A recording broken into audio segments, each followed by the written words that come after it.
Do you have any guidance around taking notes from books and lectures? Yeah, no problem. Like, don't be taking notes during the lecture exactly, because then you're not listening to the lecture.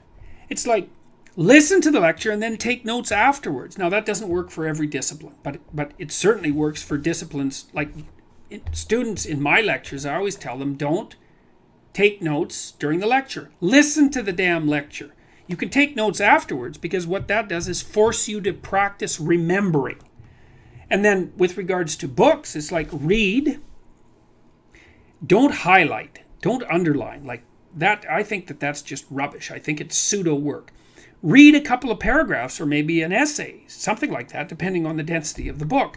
Close the book. Think about it. Write down what you're thinking. Write down what you remember. But in the context of what you're thinking about, because that instantiates it into your memory and puts it at hand. Like, people ask me, for example, how it is that I can remember all the things that I talk about extemporaneously when I'm lecturing. And the reason for that is because I've thought them through.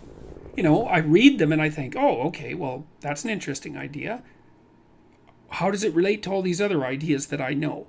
Like, what is its significance for this idea, and what's its significance for this idea, and do I believe it, and how might I criticize it? So it's kind of like I'm attaching little memory hooks to it in 5 different ways, and then I've got it. It's part of me, and that seems to be part of recall rather than recognition.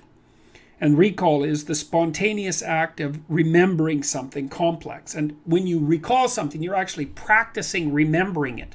And that's what you need to do if you want that to be part of you. So I would say, separate out the function of reading and note-taking. So read, think, write. Or read, write, think. Because the last 2 things are quite similar. But don't read the book and then read a sentence and then write down that sentence. That's not helpful. You could read the sentence, close the book, and then reformulate the sentence so that now it's your sentence, man. Then you'll remember it. Then you'll understand it. That works really well.